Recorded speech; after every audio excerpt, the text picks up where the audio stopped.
राम राम भैया, जय माता दी, जय जय सीताराम। देहाती मंत्र में आपका हार्दिक स्वागत है दोस्तों। भैया मैं राजवीर सिंह भगत जी आपकी सेवा में एक बार से पुनः उपस्थित हूं।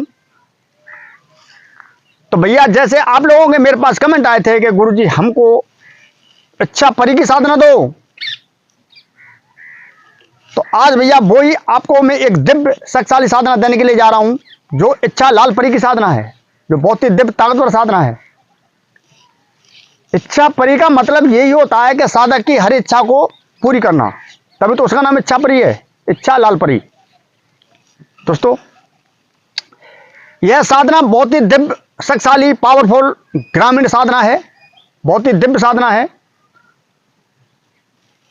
इच्छा का मतलब यही होता है कि जो आपकी इच्छा हो उसको यह सेकंडों में पूरा कर देती है। और जब साधक इसकी साधना करता है तो साधक के इर्द गिर्द ये घूमने लग जाती है, पहले ही दिन से साधक को अनुभव करा देती है कि हाँ मैं आपके पास हूं। बहुत ज्यादा अनुभव होते हैं। लेकिन भैया एक बात का विशेषकर ध्यान रखना है, या तो साधना करो मत, अगर कर रहे हो तो साधना को पूरी करके हटना, ठीक है दोस्तों। साधना में समय लगने के अनेक कारण हो जाते हैं, लेकिन साधना बीच में नहीं छोड़ना चाहिए। जब अनुभव नहीं हो रहे हैं तो साधना करने से कोई फायदा नहीं है, ठीक है। अनुभव होने का समय होता है 1 से लगाकर 7 दिन, 8 दिन, 10 दिन, ठीक है। 10 दिन के बाद में अगर अनुभव नहीं हो तो साधना को छोड़ देना चाहिए, क्यों वो साधना नहीं होगी। दोस्तों कोई भी दिव्य शक्ति हो, किसी की भी साधना कर रहे हो, जिंद की, भूत की, बेताल की, ब्रह्म राक्षस की, पिचास की, ठीक है, और भैया मतलब खईस की, खईस, ठीक है, किसी भी साधना कर रहे हो देवी देवताओं की, अगर आप जिंद भूत प्रेत चुड़ैल और ब्रह्म राक्षस पिचास की साधना करते हो, ये तो बहुत जल्दी आपको अनुभव करा देते हैं, बहुत जल्दी 1-2 दिन में इनका अनुभव होना प्रारंभ हो जाता है, ठीक है। लेकिन जो परी अप्सरा देवी देवता होते हैं, इनमें अनुभव साधक के ऊपर मतलब निर्भर करता है कि साधक के विचार कैसे हैं, खान पान कैसा है, ठीक है। उसके बाद में मतलब 10 दिन के अंदर अंदर में ये अपना अनुभव करा देते हैं कि हाँ ये साधना हो जाएगी। अगर 10 दिन के अंदर अंदर में साधना न हो तो ये समझो कि ये साधना नहीं होगी, किसी कीमत में साधना नहीं होगी। साधना न होने के अनेक कारण बन जाते हैं भैया, जैसे उस स्थान पर जहां आप मतलब उस शक्ति को कर रहे हो, कैसी भी शक्ति हो, तो उस शक्ति का वहां पर प्रवेश न होना, ठीक है, उस शक्ति का वहां पर मौजूदगी नहीं होनी। अगर शक्ति वहां पर होगी तो आपको तुरंत अनुभव करा देगी कि हाँ मैं यहां पर हूं। ये कारण हो जाते हैं साधनाओं में। दोस्तों साधनाओं के लिए गुरु मंत्र, सरस्वती मंत्र, सुरक्षा गहरा सुरक्षा मंत्र साधक के पास होना अत्यंत जरूरी है, चाहे कैसी भी साधना हो। साधनाएं खतरनाक होती हैं भैया। बहुत से भाई चैनल में देख के साधना करने लग जाते हैं, लेकिन गुरुदेव क्या उन्होंने कहीं से नहीं ली। मैं पूछता हूँ, कॉल आती है उनकी मेरे पास कि भैया क्या कहाँ से ली गई, गुरु जी कहीं से नहीं ली, आपके चैनल से देख के कर लिया। ऐसा ना करें भैया, साधनाएं खतरनाक होती हैं, ठीक है, साधनाएं खतरनाक होती हैं। मैं आपसे ये नहीं कह रहा हूँ कि मुझसे गुरु तो क्या लो, कोई अच्छा अनुभवी तांत्रिक देखकर, ठीक है, कहीं से भी दीक्षा ले सकते हो आप। उसके बाद में आप मेरे मंत्र तंत्रों यंत्रों का विधि प्रकार से उपयोग कर सकते हो अच्छी प्रकार से। दोस्तों सुरक्षा मंत्र गुरु किस लिए देते हैं, इसलिए देते हैं कि जो साधक है उनकी सुरक्षा होती रहे तांत्रिकों से, खराब शक्तियों से, ठीक है।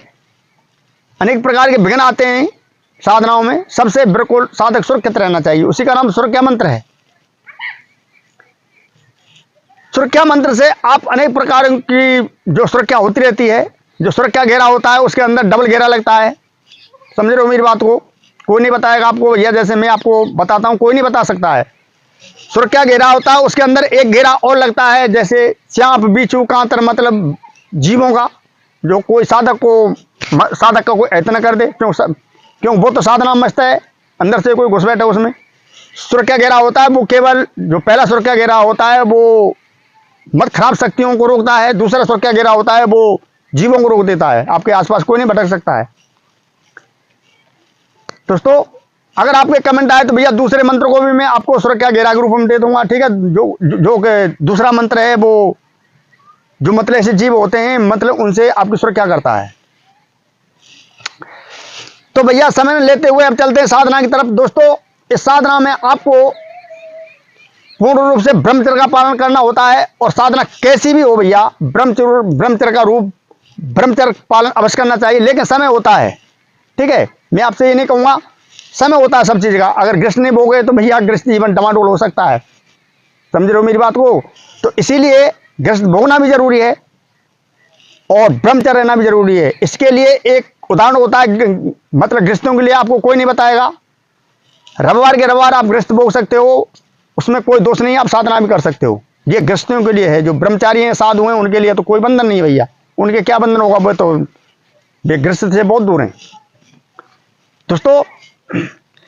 तो इस साधना को करने के लिए आपको चाहिए एक चौकी, चौकी पर लाल कपड़ा, ठीक है, एक असली घी का इसमें दीपक लगेगा, और भैया दीपक चौमुखा दीपक, 4 बाती वाला दीपक, ठीक है, वो भी दीपक मिट्टी का होना चाहिए। साधनाओं के अंदर मिट्टी का दीपक कार्य करता है, जो मतलब ये ग्रामीण साधनाओं में मिट्टी का दीपक जो दीवला आता है।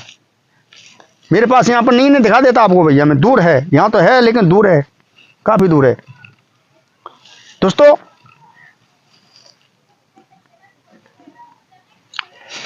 उस दीपक में आपको असली घी डाल देना है। असली घी आपके पास नहीं है तो चिंता करने कोई जरूरत नहीं है, डेयरी से जो मतलब लेके आ सकते हो। शुद्ध घी होना चाहिए, बच्चे उसे झूठा गूढ़ा न कर दे। आपके पूजा पत्री वाला घी बिल्कुल शुद्ध ही होना चाहिए, ठीक है। चाहे थोड़ा लाओ या ज़्यादा लाओ, वो आपकी वो है भैया, ठीक है, जैसे आपके बजट के अनुसार। तो इसमें दीपक लगता है। यह साधना आपको बाहर जाने की कहीं जरूरत नहीं है, वैसे बाहर भी साधना हो जाएगी, जंगल में, निर्जन स्थान पर, शमशान में, किसी नदी के किनारे पर, ठीक है, यह साधना हो जाएगी। लेकिन जो भैया शहर में रहते हैं, ठीक है, जो गांव वाले हैं भैया, उनका तो खुला मैदान है, जी चाहे जहाँ साधना कर सकते हैं भैया, तो ठीक है। लेकिन शहर वाले भैया जिन भूतों की साधना नहीं कर पाते, क्योंकि शहर बहुत बहुत बड़े शहर होते हैं भैया, गांव तो छोटे छोटे गांव होते हैं, इनमें तो जंगल ही जंगल होता है, केवल खेत ही खेत होते हैं, जी चाहे जहाँ साधना कर सकते हो, ठीक है दोस्तों। तो यह साधना घर में भी हो जाएगी। एकांत कमरा होना चाहिए, बिल्कुल एकांत कमरा, बिल्कुल एकांत कमरा, ठीक है। एकांत कमरे में आप इस साधना कर सकते हो, लेकिन एक बात का विशेषकर ध्यान रखना है, कमरे के अंदर कोई वस्तु, घर का सामान नहीं रखा होना चाहिए, बिल्कुल पाक सा फ्रेश कमरा होना चाहिए, बिल्कुल, ठीक है। अगर उसके अंदर आप कोई सामान रखोगे, वो साधना नहीं हो पाएगी। परी अप्सरा की साधनाओं में कमरा को एकदम सजावट कर दिया जाता है, बिल्कुल, ठीक है। उसमें सेंट वेंट का छिड़का मार के, अरे सेंट का इत्र का छिड़का मार के बिल्कुल सुगंधी फैला दी जाती है उसमें, ठीक है। अगरबत्ती लगा दी जाती, इधर उधर खुशबू फैले उसमें दोस्तों। इसमें 5 प्रकार की मिठाई, 5 प्रकार के फल होना अत्यंत जरूरी है। लेकिन लाल कपड़ा आपको चौकी बिछाना होगा, और जौ का प्रबंध करना है। बाजार की जौ नहीं, जैसे सामग्री बताता हूँ, बेजौ नहीं, अरे भैया जौ, गेहूं, ठीक है, वही जौ चाहिए इसमें, जो खाने के काम में आता है दोस्तों। थोड़े से जौ आपको कुंभकर्ष के नीचे रख देने हैं, उसके बाद में उसके ऊपर कुंभकर्ष ढक्कन लगा देना है, ढक्कन के ऊपर आपको जौ रख देने हैं, उसके ऊपर आपको नारियल रख देना है, कलावा बांध देना है नारियल में और कुंभकर्ष में भी, ठीक है। उसमें आपको थोड़ा गंगा जल और पानी से बिल्कुल भर देना है भैया, बिल्कुल कुंभकर्ष, ठीक है। और 2-3 दिन के अंदर अंदर में उस पानी को बिल्कुल शुद्ध जगह पर आपको प्रवाहित कर देना है, जैसे पीपल की जड़ हो, कुछ देव देवता की मूर्ति हो, या कहीं पर भी शुद्ध स्थान पर उस पानी को प्रवाहित कर दिया जाता है। फिर उसमें थोड़ा सा गंगा जल डाल के पानी डाल दिया जाता है दोस्तों। वैसे तो यह साधना मात्र 11 दिन की है, मात्र 11 दिन की साधना है ये। लेकिन मैं आपसे फिर ये कहूंगा कि भैया ये साधक के ऊपर निर्भर करता है। अगर साधनाओं में अनुभव होना प्रारंभ हो जाए तो साधना को बीच में कभी नहीं छोड़ना चाहिए। साधना 1 से 1% होकर रहेगी फिर वो, ठीक है। गुरु पर विश्वास करके, श्रद्धा भाव से संकल्प लेकर, ठीक है, अपने पितरों को नमस्कार करते हुए, अपने कुल देव देवताओं को नमस्कार करते हुए, अपने गुरु को नमस्कार करते हुए साधना करनी चाहिए, ठीक है। गुरु मंत्र का 21 बार जाप करना है, सरस्वती मंत्र का 11 बार जाप करना है, सुरक्षा मंत्र का भी इस्तेमाल करना है भैया, चाहे घर पे हो चाहे बाहर पे हो, ठीक है दोस्तों। इसमें वो ही हमें सामग्री लगेगी जैसे मैं बताता हूं, ठीक है। थोड़ी सी गूगल धूप, थोड़ी सी उसमें लोवान धूप, थोड़ी सी उसमें हवन सामग्री, थोड़ा सा उसमें गोला, इंद्रजौ, काले तिल, लौंग, इलायची, काली मिर्च आपको थोड़ी थोड़ी मात्रा में आपको उसमें डाल देनी है। लेकिन एक बात का विशेषकर ध्यान रखना है, इसमें आपको गोला लेके आना है। गोला अरे भैया जो नारियल से निकलता है वही गोला, ठीक है। और दूसरी भाषा में उससे क्या कहते हैं मुझे ध्यान नहीं रहा है, ठीक है। लेकिन गोला जो नाली से निकलता है, जो खीर में डाला जाता है, ठीक है, वही गोला चाहिए। इसमें थोड़ा सुलह कर देना है, सुलह करने के बाद में उसमें थोड़ा सा घी आपको डाल देना है। जहां पर आप हवन कर रहे हो उस हवन में आपको रख देना है परी के नाम से, ठीक है, और उसी पर आपको वो हवन करना है दोस्तों। लेकिन इतना ध्यान रखना है भैया, हवन में कभी भी अग्नि नहीं बुझनी चाहिए। जैसे दीपक की लो जलती रहती है उसी प्रकार से हवन आपका चलता रहना चाहिए। अगर आपने आंच बुझा दी किसी कारण बस, अगर अग्नि बुझ जाए तो तुरंत उसको जला देना चाहिए, ठीक है। अरे भैया थोड़ी सी चम्मच लो और उसकी राख को इधर उधर हटा दो, थोड़ा सा घी डालो, तुरंत आग, तुरंत आग फिर प्रारंभ हो जाएगी। लेकिन ऐसा मत करना कि उसमें आगे आगे केवल उसकी लो नहीं जल रही है, उसमें आप हवन कर रहे हो, वो साधना नहीं होगी दोस्तों। आसन इसमें डाब का आसन लगता है, रुद्राक्ष की ऐसी माला लगती है, ठीक है। डाब का आसन नहीं, कोई बात नहीं, कोई बोरी कपड़ा बिछा सकते हो आप। और माला नहीं है तो कोई चिंता करने की जरूरत नहीं है, कहीं से गिट्टी कंकड़ी आपको बिल लेना है 1 से 8। और इस मंत्र का आपको 5 से 51 बार प्रतिदिन आहुति देनी है। 11 दिन की साधना है। ये पहले दिन में आपको मतलब अपना अनुभव करा देगी कि हाँ मैं आपके पास हूं, ठीक है। और इसमें कोई ज्यादा बताने की कोई आवश्यकता नहीं है। अगरबत्ती 21 अगरबत्ती सामने पर लगेंगी, केवल इसका यही विधान है। पूर्व दिशा की तरह मुंह करके आपको बैठना है। एकांत कमरा आपका होना चाहिए, ठीक है, एकांत कमरा बिल्कुल। रात्रि को साधना करनी चाहिए ताकि आपके बच्चे आराम से सो जाएं भैया। कोई घर में कोई आठ खटका नहीं होना चाहिए, ठीक है। बिल्कुल सुमसाम वातावरण होना चाहिए बिल्कुल, ठीक है। रोशनी ज्यादा हैवी पावर की रोशनी नहीं होनी चाहिए, जैसे ऐसा प्रकाश नहीं होना चाहिए भैया कि जैसे सुई टूट ले उसमें। हाँ हल्की रोशनी, बिल्कुल ना के बराबर रोशनी। प्रकाश अवश्य जरूरी है, लेकिन 0 वाट का उसमें बल्ब लगा देना ताकि रोशनी बिल्कुल कम करे बिल्कुल वो, ठीक है। तो भैया अब आपको मैं मंत्र बता दूं। मंत्र इस प्रकार से है, परी परी सात परी, परी परी सात परी, सातों इंद्र की परी, इच्छा लाल परी, हाजिर हो न हो तो दुर्वा ऋषि की दुहाई, सतनाम आदेश गुरु को, सतगुरु के बंधों पार। मंत्र एक बार से और बोले देता हूं। परी परी सात परी, सातों इंद्र की परी, इच्छा लाल परी, हाजिर हो न हो तो दुर्वा ऋषि की दुहाई, सतनाम आदेश गुरु को, सतगुरु के बंधों पार। दोस्तों इसका यही मंत्र है। इस मंत्र का आपको 5 से 51 बार उच्चारण करना है। इस मंत्र को मैं डिस्प्ले पर लिख के डाल दूंगा, ठीक है। संपूर्ण विधि मैंने आपको दे दी है।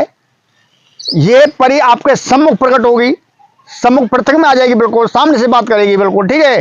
प्रथम तो आपको ये परछाई के रूप में दिखेगी, उस कमरे में हलचल मचा देगी एकदम, ठीक है। जिस समय आएगी हलचल मचा देगी। ये आपके पास में बैठी आपको दिख सकती है, आपके पास में जहाँ साधना कर रहे हो आपको मतलब ये ब्रह्म में फैला देगी। ये मतलब ये समझना है कि आपके पास में बैठी दिख सकती है, सामने पर परछाई के रूप में दिख सकती है, कमरे में हलचल कर देगी। लेकिन डरना नहीं है भैया। अगर डरते हो तो साधना से कोसों पर को दूर रहना। तुरंत अनुभव होते हैं मतलब इस साधनाओं में। दोस्तों यह परी आपकी हर इच्छा को पूरी करने वाली है। जैसा कह दोगे 6 घंटों में कार्य करती है। लेकिन भैया देवी हो, देवता हो, परी हो, जिंद हो, भूत हो, बेताल हो, सबसे प्रथम तो यही मांगना है आपको उससे कि प्रथम मेरी और मेरे परिवार की सुरक्षा कर। उसके बाद में आप कोई भी उससे वरदान ले सकते हो। दोस्तों तांत्रिक का मतलब ये होता है कि सिमट सिमट जल भरिन तलावा। सब तांत्रिक कैसे भी तांत्रिक हो, सब सीखते हैं भैया, ये मत समझना। जैसे गायक कलाकार सीखता रहता है क्योंकि प्रतिदिन धुन उसको नई धुन मिलती है, ठीक है। इसी प्रकार से तांत्रिक है भैया, सिमट सिमट जल भरिन तलावा, जिम थोड़े गुण सज्जन पर आवा। समझ रहे हो मेरी बात को। तो इसीलिए भैया मेरा कहने का केवल उद्देश्य यही है कि तांत्रिक उसी का नाम है, महान तांत्रिक उसी का नाम है कि परी की साधना करे, अप्सरा की साधना करे, देवी देवताओं की साधना करे, अच्छे धर्म पर चले, ठीक है। कहीं ये मत कर देना कि भैया ममता पाए काय मद नाही, कर विचार देखो मनमाई, ठीक है। गोस्वामी तुलसीदास जी पहले लिख दिया है कि मम, ठीक है। तो भैया आपको ऐसा ही करना है, मतलब विद्या पाकर अहंकार कदाप नहीं करना है। हमेशा मतलब बड़ों से नीचे सुर में बात करनी है, ठीक है। बड़े बड़े बुजुर्ग अपने हों या भैया किसी दूसरे के हों, सबके समान होते हैं भैया। सबकी इज्जत करना सीखो, बिल्कुल अच्छे प्रकार से बोलो। अपने माँ बाप की सेवा करो, अच्छे प्रकार से उनसे बोलो, ठीक है भैया। और अपने परिवार का अच्छी प्रकार से लालन पालन करो। परिवार में किसी प्रकार का कोई दुष्भाव नहीं होना चाहिए, एक सूत्र में बांध के चलना चाहिए भैया। जैसे हमारे बड़े बूढ़े कह रहे भैया कि जो मारे को बिंद ना भैया, जो डांटे को बिंदुकू वही मारे को जिंदुकू, मतलब समझ रहे हो। तो भैया हमेशा मतलब ऐसा है कि अपने परिवार में बिल्कुल हिलमिल के रहो बिल्कुल, और किसी से उच्च स्वर में कभी बात मत करो बिल्कुल। अपनी रक्षा करो, परिवार रक्षा करो, आनंद करो भैया।